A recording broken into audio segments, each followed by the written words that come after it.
बिस्मिल्लाहिर्रहमानिर्रहीम। अस्सलामु अलैकुम नाज़रीन। तारीख़ इंसानियत के उफ़ुक़ पर कुछ सितारे ऐसे चमकते हैं जिनकी रोशनी कभी मद्धम नहीं होती। वो हस्तियाँ जो ज़मीन पर कदम रखती हैं तो आसमान वाले भी इस्तक़बाल को झुक जाते हैं। हिजरत का चौथा साल था। मदीना मुनव्वरा की फ़िज़ाओं में एक ऐसी खुशबू रची हुई थी जो रहती दुनिया तक ईमान वालों के दिलों को मुअत्तर करने वाली थी।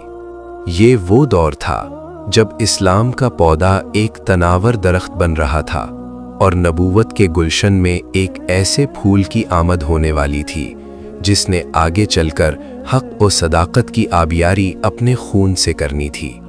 ये तज़किरा है सैयदुश-शुहदा, जवानाने जन्नत के सरदार सैयदना इमाम हुसैन रज़ियल्लाहु अन्हु की विलादत मुबारक का। एक ऐसी विलादत जिसका फैसला ज़मीन पर नहीं बल्कि आसमानों पर हो चुका था। शाबानुल मुअज़्ज़म की 5 तारीख़ सन 4 हिजरी, वो मकाम जो वही की मंजिल था जहाँ सैयदाए कायनात फ़ातिमतुज़ ज़हरा रज़ियल्लाहु अन्हा और शेर खुदा मौला अलीउल मुर्तज़ा रज़ियल्लाहु अन्हु क़याम पज़ीर थे। वहाँ नूर की तजल्ली हुई। इमाम हुसैन रज़ियल्लाहु अन्हु की विलादत मुबारक हुई। रिवायात में आता है कि जब ये खुशखबरी नबी करीम सल्लल्लाहु अलैहि वसल्लम तक पहुँची तो आप सल्लल्लाहु अलैहि वसल्लम के चेहरा मुबारक पर वो मुसर्रत आई जो अल्फाज में बयान नहीं की जा सकती। आप सल्लल्लाहु अलैहि वसल्लम ने अपनी तमाम तर मसरूफियात छोड़कर फ़ौरन अपनी लख्त जिगर के घर तशरीफ़ लाए। ये वो मकाम है जहां हमें नबवी शफ़क़त का पहला दर्स मिलता है। आप सल्लल्लाहु अलैहि वसल्लम अपनी बेटी के घर तशरीफ़ फरमा हुए और इस नौ मौलूद को अपनी आगूश रहमत में लिया। वो आवाज़ जो उनके कानों में सबसे पहले गूंजी वो किसी आम इंसान की नहीं बल्कि खुद सैयदुल अंबिया सल्लल्लाहु अलैहि वसल्लम की थी। आप सल्लल्लाहु अलैहि वसल्लम ने इमाम हुसैन रज़ियल्लाहु ताला अन्हु को सफ़ेद कपड़े में लपेटा हुआ पाया, उन्हें अपनी गोद में लिया और उनके दाएं कान में अजान और बाएं में इकामत कही। मुहद्दिसीने किराम इस नुक्ते पर रोशनी डालते हैं कि इस अमल में ये हिकमत पोशीदा थी कि हुसैन रज़ियल्लाहु अन्हु के ख़मीर में पैदाइश के पहले दिन ही अल्लाह अकबर की सदा रचा दी जाए, ताकि कल जब मैदान करबला में वही हुसैन रज़ियल्लाहु अन्हु अकेला खड़ा हो तो उसके सामने दुनिया की कोई बड़ी से बड़ी जालिम ताकत अल्लाह की किब्रियाई से बड़ी ना लगे। नाम रखने का मरहला एक अजीम तारीख़ी हकीकत को बेनकाब करता है। हज़रत अली रज़ियल्लाहु अन्हु जो खुद शुजाअत के पैकर थे, बयान करते हैं कि जब हसन पैदा हुए तो मैंने उनका नाम हमज़ा अपने चचा के नाम पर रखना चाहा और जब हुसैन पैदा हुए तो मैंने उनका नाम जाफ़र अपने भाई के नाम पर रखना चाहा। बाज़ रिवायात में आता है कि आपने हर्ब जंगजू नाम पसंद किया, लेकिन जब रसूलुल्लाह सल्लल्लाहु अलैहि वसल्लम ने पूछा कि ऐ अली, तुमने मेरे इस बेटे का क्या नाम रखा है, और हज़रत अली ने अपनी ख्वाहिश का इजहार किया तो हुजूर सल्लल्लाहु अलैहि वसल्लम ने कमाल मोहब्बत से फरमाया, नहीं, इसका नाम हुसैन है। मुहद्दिसीन लिखते हैं कि हसन और हुसैन वो नाम हैं जो अल्लाह ताला ने जन्नत के ख़ज़ानों से अपने महबूब के नवासों के लिए मखसूस कर रखे थे। इमाम सयूती रहमतुल्लाह अलैह नक़ल करते हैं कि ये नाम अहले जन्नत के नामों में से हैं और इससे पहले अरब में किसी ने ये नाम नहीं रखे थे। ये नाम हज़रत हारून अलैहिस्सलाम के बेटों शिब्बर और शब्बीर का अरबी बदल है। गोया ज़मीन पर नाम का ऐलान मोहम्मद सल्लल्लाहु अलैहि वसल्लम कर रहे थे और आसमान पर महर रब्बे ज़ुलजलाल लगा रहा था। विलादत के 7वें दिन रसूल अल्लाह सल्लल्लाहु अलैहि वसल्लम ने हुक्म दिया कि अक़ीक़ा किया जाए। आप सल्लल्लाहु अलैहि वसल्लम ने खुद अपने दस्ते मुबारक से 2 मेंढे ज़िबह किए। यहाँ से हमें ये सबक मिलता है कि खुशी के लम्हात में अल्लाह की राह में जानवर कुर्बान करना और उसका गोश्त गरीबों में बांटना सुन्नत नबवी है।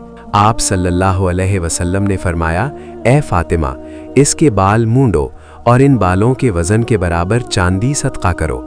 जब बालों को तौला गया तो वो 1 दिरहम के बराबर वज़न के निकले। इस अमल से हुजूर सल्लल्लाहु अलैहि वसल्लम ने उम्मत को सिखाया कि 9 मौलूद की बरकत और सेहत के लिए शुक्राने के तौर पर सदका व खैरात करना कितना ज़रूरी है। امام حسین رضی اللہ عنہ کی ولادت سے وابستہ ایک بہت ہی رقت آمیز روایت ام الفضل رضی اللہ عنہا حضور صلی اللہ علیہ وسلم کی چچی کی ہے۔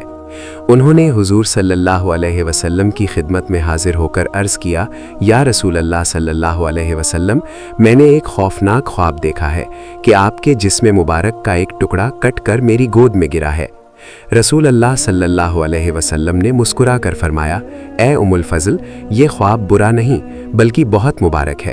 فاطمہ کے ہاں بیٹا پیدا ہوگا اور وہ تمہاری گود میں کھیلے گا۔ چنانچہ جب امام حسین رضی اللہ عنہ پیدا ہوئے تو ام الفضل رضی اللہ عنہا نے ان کی پرورش میں ماں جیسا کردار ادا کیا۔ یہ واقعہ ظاہر کرتا ہے کہ امام حسین رضی اللہ عنہ کی آمد کی خبریں اور ان کی عظمت کے چرچے ان کی پیدائش سے پہلے ہی آسمانی اشاروں اور سچے خوابوں کے ذریعے پھیلے ہوئے تھے۔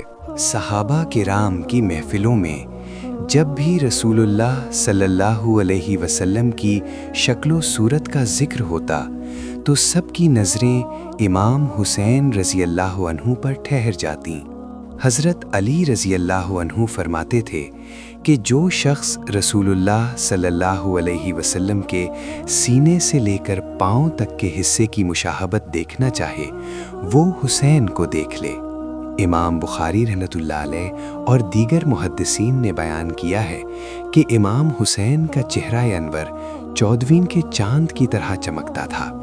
جب آپ گلیوں سے گزرتے تو لوگ پکار اٹھتے کہ یہ محمد صلی اللہ علیہ وسلم کے مشابہ ہیں۔ ان کی چال ڈھال، ان کا بولنے کا انداز اور ان کی حیا بالکل اپنے نانا صلی اللہ علیہ وسلم جیسی تھی۔ سیدنا امام حسین رضی اللہ عنہ کی ولادت کی یہ داستان ہمیں صرف ایک تاریخ نہیں بتاتی بلکہ یہ ہمیں اس عظیم تربیت گاہ کا پتہ دیتی ہے جہاں حسین جیسا کردار تیار ہوا، وہ ہستی جسے خود کائنات کے سب سے بڑے معلم نے گود میں کھلایا، جس کے کانوں میں اذان دی اور جس کا نام خود منتخب فرمایا۔ امام حسین کی زندگی کا پہلا دن ہمیں سکھاتا ہے کہ اسلام میں خاندانی اقدار، بچوں کی روحانی تربیت اور اللہ کی نعمتوں کا شکر کس طرح ادا کیا جاتا ہے۔ وہ حسین جو سجدوں کی زینت بنے، وہی حسین کل کو سجدے کو بچانے والے بنے۔ اللہ ہمیں ان کے نقش قدم پر چلنے کی توفیق عطا فرمائے، آمین یا رب العالمین۔ پیارے دوستو، اگر آپ کو یہ ویڈیو پسند آئی ہے تو اسے اپنے دوستوں کے ساتھ شیئر کریں اور ویڈیو کو لائک کر کے ہمیں حوصلہ دیں۔ جزاک اللہ۔